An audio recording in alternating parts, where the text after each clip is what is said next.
through officially of the How to Draw Whimsical Women of the World. As you know, we did this whole 15-week series together here on my drawing YouTube channel, and it was such a pleasure watching everyone's work from week to week. The improvements of all the people that were participating, including myself as the weeks went by, was just a thrill to witness, and I'm just so grateful to have so many fun people in my art world who wanted to play with me, and I was very honored to review everyone's submissions and include over 50 people's actual work in the book as well. It's very exciting. So this is the book. Here's the front and the back cover with a picture of all the projects that we did. There was one bonus one that we did a male in the series as well, which is here on my YouTube channel. We did an Asian male because I really wanted to feel like I had got all my bases covered. So he is not in the book because this is Whimsical Women of the World, but just wanted to let you know in case you're just hearing about this and if you're new to the series. So, the first thing I do talk about, the very first page, is, are these faces whimsical? I understand that these are actually, we did actually fairly realistic faces.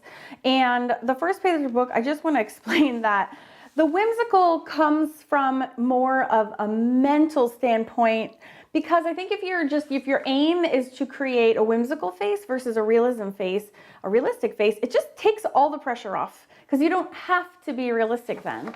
And the way that I teach is that I like to focus on the fun and enjoying yourself, because the more you're having fun and the more you're enjoying yourself in the process, the more you're going to practice, and that's how you get to be a better artist. So it's really important for me that I make my students understand that this is for the fun first and your skills will follow. So here's some marker coloring tips. Here's a word about the supplies. And then we go ahead and we really dive back in, and there's a note about using other supplies, because I really encourage my students to use their favorite supplies rather than only just following in mine, because the same layering techniques that you use with markers, you can use with colored pencils, you can use with acrylic paints, you can use with pastels. So the layering and the shading is really the same across quite a few mediums. So I really encourage my students to, if they're not into markers, it's fine. You can still use your favorite art supplies to have awesome success. So true to my style, I like to have just a few moves on one page. You'll see most other drawing books, this and this and this and this will all be condensed down into teeny tiny little rows. I have a problem with that. So in my drawing books, of which I have, oh gosh, I have published over 20 books by now, but I like to break it down huge. This is the size that I'm actually working in, so you can read clearly, you can see the steps, understand, and that you can do these projects from the book.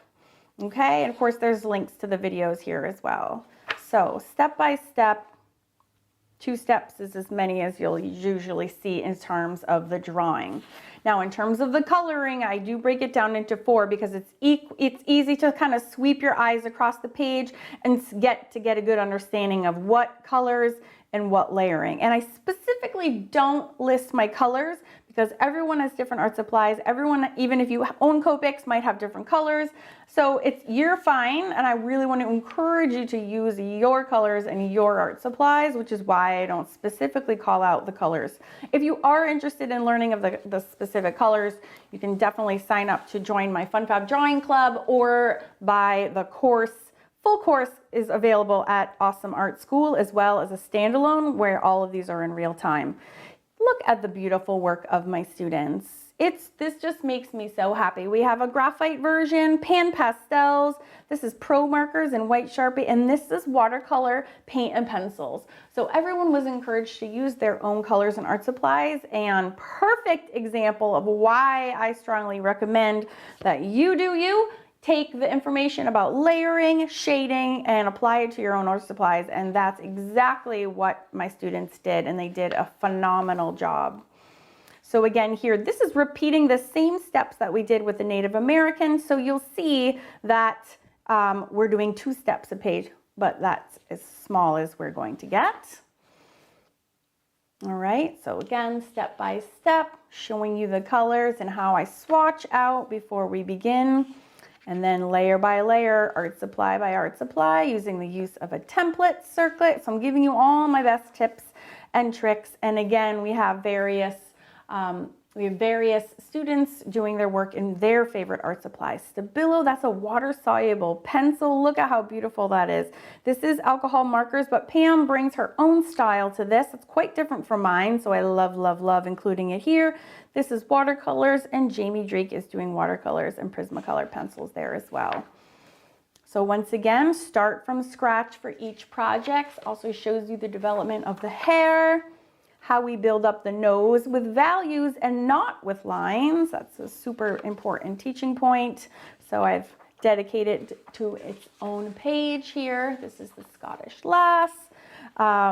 Doing eyelashes. Again, the shading is very step by step, and then students' amazing versions. Tombos, alcohol markers. Oh, so fun. That's gouache and Prismacolor pencils. Just love, love, love. So this time we're doing a 3/4 portrait. So again, when I'm introducing a new subject, I then go back to doing 1 step per page so that you can really understand everything that it is that we need to be doing to make the 3/4 portrait and how it differs from the front-facing portraits, highlights, eyelash details, and then again, student spotlights. All right, 3 steps a page. Note the differences. This one's the largest image because this is the one that varies the most from the first 2, this is pretty normal. And then again, calling out the head oval, showing the shape of the hair, calling out all the little details so you don't miss a step. And then the shades are all done step by step. And this little thing is actually pointing out each highlight and shadow for the whole face. It gets a little complicated in there, so I'm using arrows to call those out. And again, amazing student spotlights. Okay, and we have this Middle Eastern girl. She's just absolutely beautiful. So once again, step by step. And then we have students' renditions. The Sweet Scandinavian, okay? So this talks about, again, very few steps per page so that you can really understand exactly how to draw and then color her in. The Lovely Laughing Italian was an absolute must because I wanted to make sure in this book that I'm touching on all the fun and easy things, but also all the difficult things. If you notice, we have different nationalities, we have different color skin tones, we have different facial expressions, we have teeth, teeth, teeth. This is one of my most requested drawing lessons, is how to draw teeth, how to draw smiles, and how to draw head tilts in different ways. So this one is a very important because it actually touches on all of those. We have the funny head angle in here, we have the wide smile, the squinting eyes, toothbrush to clean all of her teeth, and it's all included here. This one gets many pages because there are many steps to make all that happen. And again, the wonderful interpretations of the students, which are just amazing. UK Cool, once again, just calling out separate things. I try to make note of different things for each project, so you're kind of picking up like different tips as we go that are different for each one too, so you can really get a good idea of different things that you should be looking out for when you're drawing this face, but also any face. Again, this is another 3/4 portrait, and if you notice, I flipped it this time. So we do one looking to the right and one looking to the left. That way I'm introducing new concepts and new ways to do things so that you can become a better artist. Okay, call out my favorite. Look at this, it's right here next to me.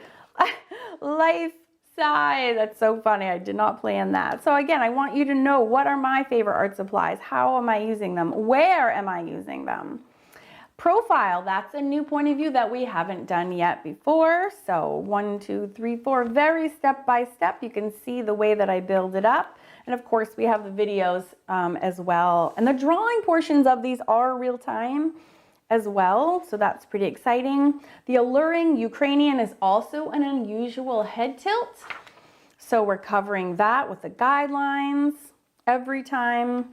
very step by step, so you can really clearly follow along. This one also has unusual shading, so I make sure to go through that.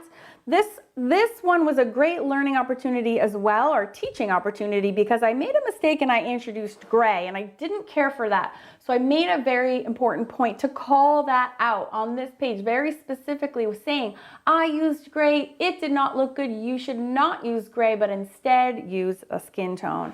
So anytime I kind of make a mistake and I can point that out so that other people don't follow me in that mistake, I absolutely will. This, I think, is my most favorite project of the whole one. Wrinkles and depicting older women is also a very common request of my students. So I wanted to make sure I included one that had loads of wrinkles, that was gorgeous, but also older and more mature. And so that is what this one brings to the table. Again, every project I try to bring something new. So there's a new teaching point, and there's trying to cover all the bases in this one amazing book.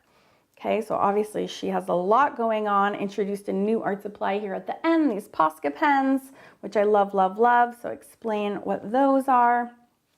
And again, beautiful interpretations by my students. And then last but not least, I didn't want to leave out someone of a different age as well. We have the older woman, now we have a baby. And so how does the baby head shapes differ from a grown-up's head shapes? Well, that tells you exactly what it is. Okay, and so we have all the steps. That tongue is very tricky. And again, a new facial expression that we haven't covered before. And again, our wonderful student spotlights. Thank you, thank you. These are a list of all the people that played along and submitted their artworks to be considered for publication. Thank you so much, everyone, all of you, for playing and laughing and learning along with me during those long 16 weeks. It was such a pleasure. And I'm just so grateful for the entire experience. I hope if you purchase the book that you enjoy it and you learn so much. Thanks so much.